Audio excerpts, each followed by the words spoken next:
Global shock. Trump bans African immigration. Traoré hits back hard. Africa's story has too often been written in chains. From the slave ships that tore families apart to the colonial empires that looted gold and blood in the name of civilization, to the silent hand of poverty imposed through debts and dictates. Africa was told again and again, you are nothing, you own nothing, you decide nothing. Generations rose from that weight, scarred but unbroken, determined to claim dignity where the world offered only disdain. On the 19th of September 2025, the insult returned. From the opulent White House, Donald Trump issued a harsh order prohibiting all individuals from Burkina Faso from entering the U.S. and threatening to cancel thousands of existing student and work permits. This decision plunged 12,000 lives into uncertainty, jeopardizing the academic and professional paths of 5,300 students whose studies were abruptly interrupted. It was not policy, it was punishment. It was the same voice that once spat on Africa in 2018, calling it a land of holes, now dressed in law and power. But Africa did not remain silent. From Ouagadougou, Ibrahim Traoré rose, not as a petitioner, but as a soldier of his people. His words struck like thunder. We will not kneel, not now, not ever. Stay with us. This is more than immigration. This is the cry of a continent reclaiming its pride. Ensure you subscribe, as the unfolding events promise to destabilize not just Washington, but global power dynamics. On September 19, 2025, Donald Trump's signature did more than authorize a document. It ignited a major crisis. From the East Room of the White House, he declared that every path from Burkina Faso to America was closed. No new visas, no renewals, and within 90 days, every Burkina-based student, worker, and family would face expulsion. 12,000 lives reduced to a bargaining chip. 5,300 students, bright minds scattered across New York, Texas, California, were told their future had an expiration date. Professors warned them classes might end, not with diplomas, but deportations. Families who had sold land and gone without meals to pay tuition now feared those sacrifices wasted in an instant. This was not law, it was lash, not policy, punishment. Trump justified the blow with one accusation. Trump's rationale was that Burkina Faso had aligned itself with unfavorable partners. Specifically, its young president, Ibrahim Traoré, had finalized a $1 billion defense agreement with Russia in July, following a $3 billion gold mining contract with China just weeks prior. To Trump, this was betrayal, his words cut like cold steel. The United States will not reward those who strengthen our adversaries. But to Africans listening, it was déjà vu. In 2018, Trump had called their nations holes. Now he gave that insult teeth. By striking at students, he struck at families, at futures, at dignity itself. The order spread like wildfire. U.S. consulates in Ouagadougou, Bamako, name received immediate cables, stopped processing visas. Homeland Security drafted plans for removals. The entry door slammed shut almost immediately, transforming initial shock into deep distress. In their dormitories, students from Burkina Faso wept while contacting their helpless parents, who could offer no solutions. "Mama, what do I do now?" one wrote from Houston. "Will they drag me out before my exams?" In Ouagadougou, mothers lined up at the Ministry of Education demanding clarity. Fathers took to radio stations, voices cracking with anger. For them, this was more than bureaucracy. It was a theft of years, of pride, of possibility. And yet, beneath the fear, something else stirred. Memory. Memory of chains on ships. Memory of colonies dictating who may learn, who may starve, who may dream. For many Burkinabé, Trump's order felt less like a singular event and more like a historical recurrence. It resonated with centuries of external powers imposing decisions on Africa, treating the continent as an errant child needing discipline. But Burkina Faso was no child, not anymore. Under Ibrahim Traoré, the nation had already defied France, demanding sovereignty. Now, as news of the ban spread, anger fused with defiance. Newspapers cried betrayal, radio stations thundered with debate, and on the streets, whispers hardened into chants. Trump thought he was shutting a door. Instead, he opened an old wound. And a wounded people once silent began to rise with voices unshaken. Subsequently, in Ouagadougou, the initial affront evolved into a powerful resistance, turning the decree into a unifying call to action. The day after Trump's announcement, Ouagadougou awoke not to its usual rhythm, but to a spirit of defiance. Word spread from radio stations to market stalls, from university halls to dusty village roads. America had shut its doors. By noon, the streets around the U.S. Embassy were thick with people, 5,000 strong, waving the red, green, and gold of Burkina Faso. They came not with silence, but with fury. Placards screamed, "Education is not a weapon. Africa is not a whole." For a nation where 70% of the population is under 30, the insult struck deep. Students who once dreamed of Harvard and Stanford now marched shoulder-to shoulder chanting, "Vive Traoré, Africa will rise." Civil society leaders, trade unions, mothers clutching photographs of children abroad, all gathered with one voice: respect Africa. And then the young president appeared. Ibrahim Traoré, dressed in his distinctive fatigues, addressed the press, displaying a soldier's calm and a prophet's fervor. His articulate speech was forceful, with every word striking like a hammer, asserting that this executive order was not legitimate policy. It is punishment. It is dictatorship disguised as law. Once again, America spits on Africa's dignity. But let the world hear me clearly. Burkina Faso will never kneel. Africa will never kneel. The crowd erupted. Chants rolled like thunder across the capital. This was no longer about visas. It was about honor. Traoré's bold stance resonated with the legacy of Thomas Sankara, a revolutionary still revered in Burkina Faso. This moment instilled a sense of pride in the younger generation and offered a long-awaited justification for the older generation. The child of Africa had finally stood tall before the world's most powerful nation. The reaction spread beyond borders. In Bamako, Mali's interim president, Amy Goïta, called the decree an affront to every African. In name, Niger's leaders pledged solidarity with Ouagadougou. The Sahel Alliance, born in 2023, now stood united. Their message was clear. If America thought to isolate one nation, it had instead awakened three. By the 21st of September, the African Union convened an emergency meeting. Heads of state from Ghana, Senegal, South Africa denounced the decision, warning that punishing students and workers was not strategy, but self-sabotage. "You cannot win Africa's future by humiliating its children," one leader declared. Concurrently, global media outlets extensively covered the unfolding situation. Africa News characterized it as a pivotal moment in contemporary history, while BBC Africa portrayed it as a conflict between national sovereignty and external control. On social media, the hashtag #AfricantoWhole exploded. Over 1.5 million mentions within 24 hours. Stories of Burkinabe students stranded in the United States went viral. An engineering student in Texas, a medical trainee in New York, a PhD candidate in California. Their words were not just personal pleas. They became rallying cries of a generation. Inside Washington, the administration celebrated its move as bold. Yet critics saw recklessness. Former Secretary of State Anthony Blinken warned that isolating Burkina Faso would not block Russia or China, but would hand them Africa on a silver platter. Democratic leaders such as Ilhan Omar and Cory Booker condemned the decree as discriminatory and destructive. Even American academic institutions, typically reserved in political matters, voiced their concerns.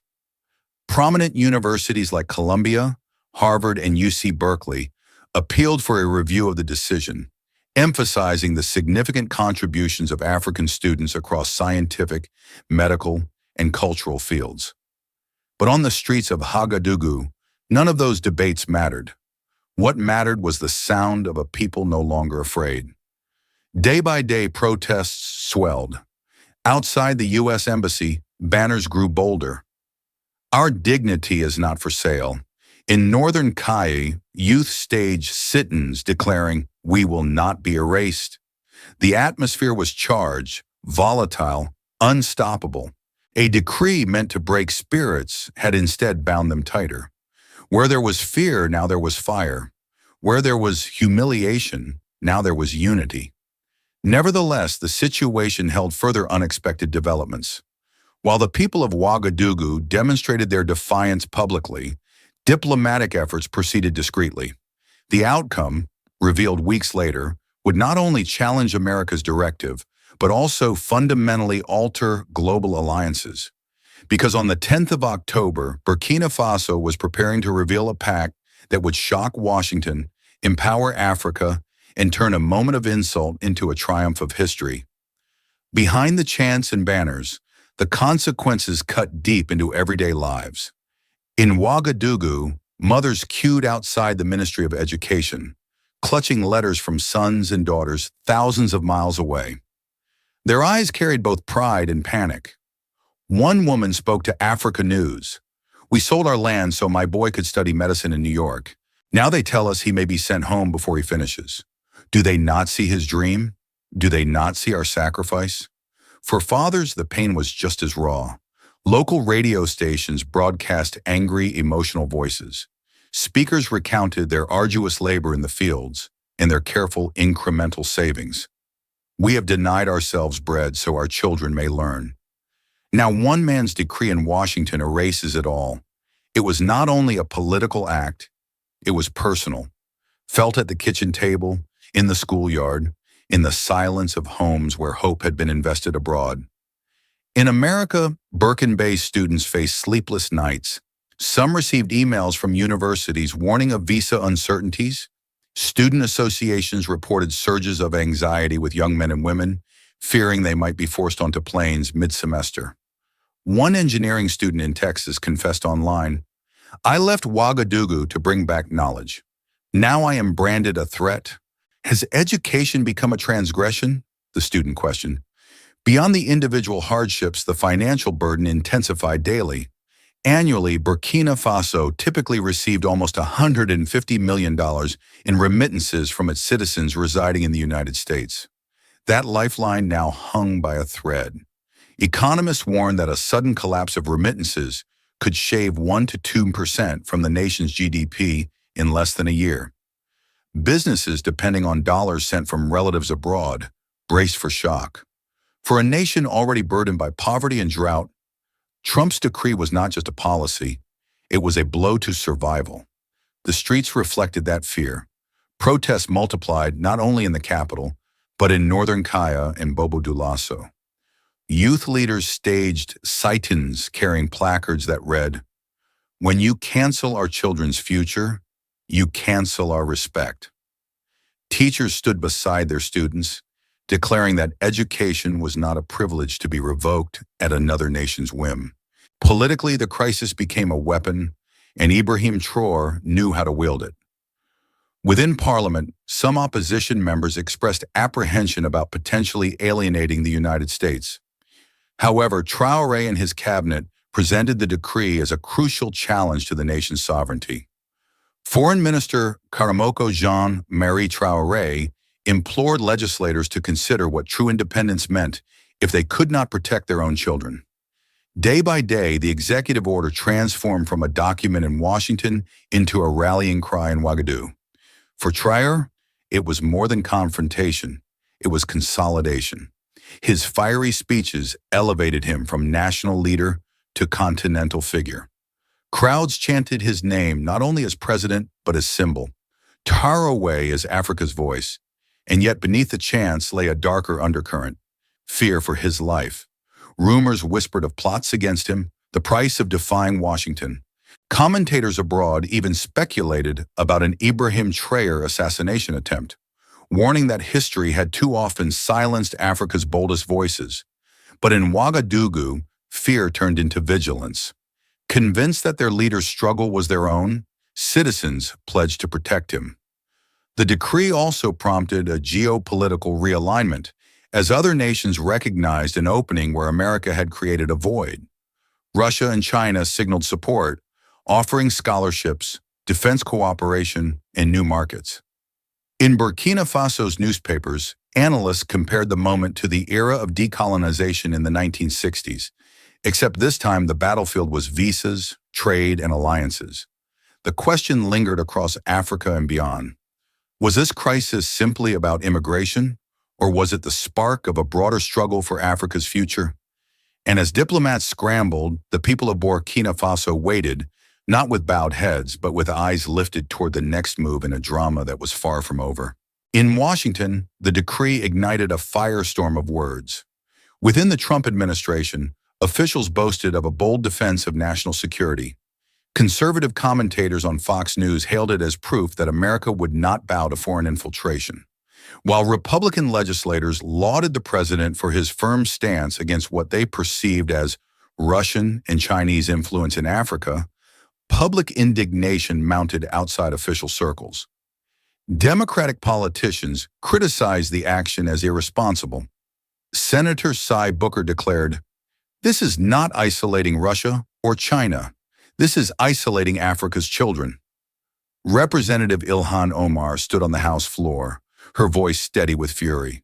"We are punishing students, families, and workers who believed in America's promise." Former Secretary of State Antony Blinken went further, warning that Trump had handed Africa to Moscow and Beijing without firing a shot. American universities, usually cautious in politics, broke their silence. Harvard, Columbia, UC Berkeley all released statements urging the administration to reconsider. Professors circulated petitions highlighting the contributions of Berkeley students in science, medicine, and technology. Even the U.S. Chamber of Commerce raised alarm, pointing to American businesses operating in West Africa. "You do not protect influence by burning bridges." A statement noted that Europe observed the situation across the Atlantic with apprehension. In Brussels, EU Foreign Policy head Joseph Borrell advised caution, cautioning that Trump's directive might undermine Western solidarity precisely when Russia and China were extending their influence. France, having already been militarily ousted from Burkina Faso, responded with subdued vexation. French newspapers admitted the fear that Trump's move would push the Sahel even further from Western orbit. Meanwhile, Moscow and Beijing seized the moment. Russian Foreign Minister Sergei Lavrov praised Burkina Faso's defiance, offering military cooperation with open arms. Chinese state media highlighted its $3 billion gold deal, portraying Beijing as a reliable partner where Washington was a fickle one. By early October, analysts were already whispering that Trump had done the impossible. He had accelerated Africa's pivot eastward. The African Union spoke with one voice, denouncing the U.S. order as unjust and short-sighted. From Accra to Johannesburg, leaders framed it not as an attack on Burkina Faso alone, but on Africa's dignity. African News published a headline that captured the mood. From Ouagadougou to Cape Town, Africa stands with Traoré. International news outlets highlighted the growing rift. The New York Times described Trump's action as a crude tool applied in a sensitive situation. The Washington Post questioned whether the move was genuinely about national security or merely political posturing ahead of the midterm elections. BBC Africa framed the crisis as a clash of worldviews, one rooted in sovereignty and dignity, the other in unilateral force. And yet, as words flew across parliaments and headlines, something deeper was happening. America stood increasingly isolated. What Trump believed to be strength was seen abroad as arrogance. What he called protection, others called provocation. And then on the 10th of October, the world's fears became fact. Burkina Faso unveiled a pact that redrew the map of alliances and left Washington grasping at shadows. On the 10th of October, less than a month after Trump's decree, Ouagadougou answered with a move that stunned the world. Burkina Faso announced a new trilateral pact with Russia and China. It was more than contracts. This was more than an agreement. It was a strong statement. The pact encompassed military collaboration, increased mining concessions, and notably a comprehensive educational program offering scholarships to 10,000 Burkinabe students for study in Moscow, Beijing, and Shanghai over the coming 10 years. For decades, America had been the dream destination for Africa's brightest. Now with one stroke, Washington's rejection became Moscow and Beijing's invitation. In Ouagadougou's streets, the reaction was electric. Students who once whispered about Harvard now spoke proudly of Tsinghua and Moscow State. Parents who had feared Trump's order would bury their children's dreams now praised Traoré for turning insult into opportunity. Murals appeared on walls painting the young soldier president as heir to Thomas Sankara and Nelson Mandela. For many, he had transformed from head of state into a living symbol. Proof that Africa could not only survive rejection. The United Nations had seen many speeches, but none like this. On September 17, 2025, the General Assembly fell into stunned silence as President Ibrahim Traoré of Burkina Faso delivered a 47-minute address that shook the very foundations of global diplomacy. His words were not wrapped in polite caution. They were charged with urgency, backed by history, and directed straight at the powers that once divided Africa. In front of delegates from 193 nations, Traoré demanded $847 billion US in reparations from France, a figure he called the minimum price for centuries of exploitation. He declared that if Africa's call for justice continued to be ignored, the continent would consider the unthinkable, a collective withdrawal from the United Nations itself.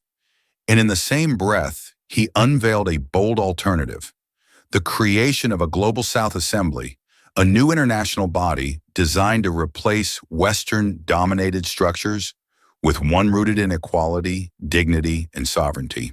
The reaction was explosive. Representatives from the Global South rose in thunderous applause, their ovation lasting a record 12 minutes, while Western diplomats sat frozen, whispering in disbelief. For many, the moment felt less like a speech and more like a turning point, a line drawn between past and future, between dependency and independence. So the question extends far beyond the confines of New York.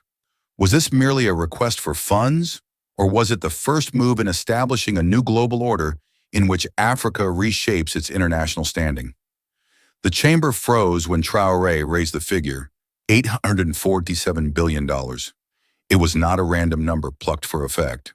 It was, as he described, a ledger of loss, a bill long overdue.